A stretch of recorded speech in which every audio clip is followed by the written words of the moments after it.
Okay, so I'm recording. Oh, just give me a sound check, please. Just so you're Okay.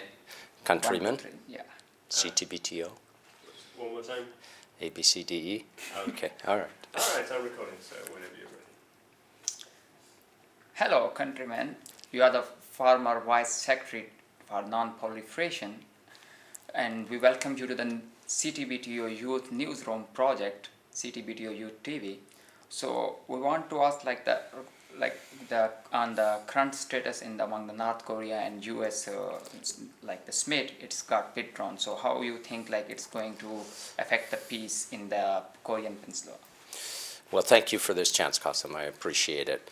It was less than 24 hours ago that President Trump canceled the planned summit meeting with the North Korean leader, Mr. Kim. And it's too early to say exactly what will happen. I worry that if we go back to the name-calling and mutual threats that these two leaders were making to each other last year, we'll get back to a very difficult situation and the risk of conflict, at least conventional conflict and maybe a nuclear conflict on the Korean Peninsula. On the other hand, I still have hope that we can build on the opening that the two leaders tried to make and can get back to a process that doesn't start with a summit, but instead starts with diplomats from the two countries working on a gradual way forward. I'm trying to be optimistic about this, but as I said, it's been less than 1 day since this surprise development. And then, you remain the part of some negotiation with Russia and US. So, what is now the current status on the to de-escalate the tension between the Russia and US, especially on their missile development program, and also now they are saying that they are going to scale up their nuclear program. Yes.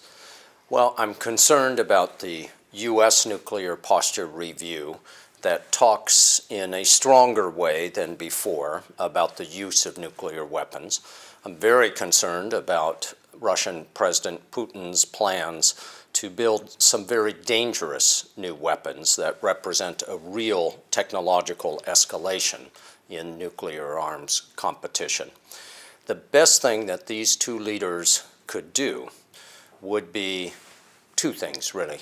Number one is to extend the New START treaty. This can be done by simple agreement between the two of them, and it would give us an additional 5 years of constrained arsenals and give us time to work out bigger questions.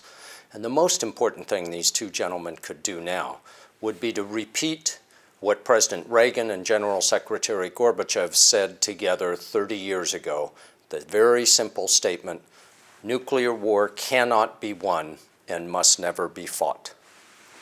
And recently the US administration also withdrew from the Iran nuclear deal. So how it will affect the efforts that are going to establish a free nuclear zone in the Middle East? Well, negatively is the short answer. But actually that's the least important problem at the moment, is its effect on the Middle East zone, the proposed zone free of weapons of mass destruction. That process, unfortunately, really isn't going anywhere. The real problem with President Trump's decision to violate the Joint Comprehensive Program of Action is that it creates a crisis in the Middle East, and it creates a crisis between the U.S. and its most important allies in Europe. And both of these crises are completely unnecessary. We don't need to have this conflict. The JCPOA was the strongest, most detailed non-proliferation agreement ever negotiated. It was based on solid science, and it created a framework so that the world could be assured for all time that Iran could not develop a nuclear weapon. To take a step backward from that with no replacement, no strategy, and no support from our best allies, I think was a great strategic mistake for the president, and it will have a number of negative effects in the global affairs. So from so far the Iran reaction, it seems that they will stick to the treaty with the European part. So suppose if they keep going on with it, then what will be the like the U.S. policy for the future? I think it is a positive thing and an important thing that the European Union do all that it can to preserve the JCPOA. It's important for containing Iran's nuclear program. It's important for the stability of the Middle East, and it's very important for the credibility of the European Union. So I don't know if they will succeed. If the Trump administration uses the very heavy tools it has, the application of sanctions against European companies, it may prove to be impossible to sustain the deal. But I think it's terribly important that both the EU and Iran show great persistence in trying to make the deal continue. And what are your comments about the preparatory commission meeting for the NPT review conference? Like, do you are thinking that there will be some consensus for that in the next third session? Or?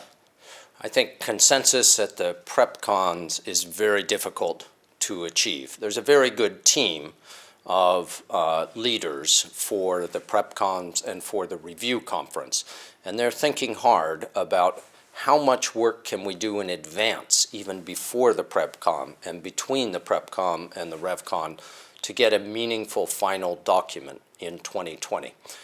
But it is an uphill task, not just because of the attitude of the U.S. administration, the attitude of the Russian government, the tensions between U.S. and Russia, and the general dissatisfaction of many states with the slow pace of disarmament.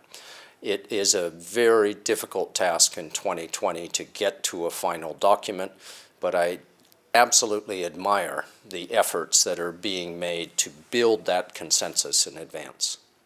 And the CTBTO started as the youth initiative 2 years before. Mm-hmm. So how you are looking this initiative, and do you feeling some difference in the efforts to bring the CTBTO into the force?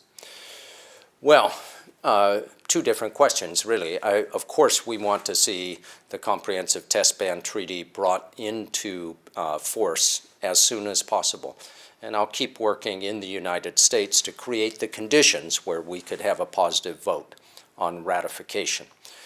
Separate from that, I think the CTBTO is making a broader contribution to disarmament and non-proliferation through its youth organization and through today's Science and Diplomacy Symposium.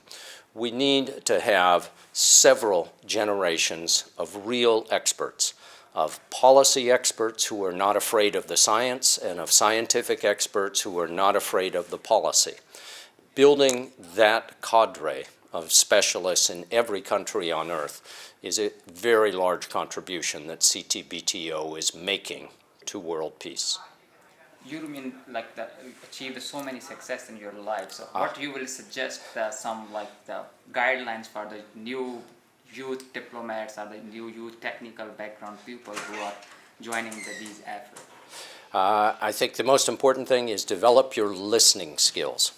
Be able, don't just know the science, don't just know the policy, but be able to listen to the people that you're talking with and the people that you're disagreeing with, and try to understand where they're coming from. I'm a good talker. Lots of diplomats are good talkers. There are not enough people in the world who are good listeners. Thank you, Countryman, for having with us. Thank you, Qasim. My pleasure. Right. That's good? Yeah. Okay. Thank you.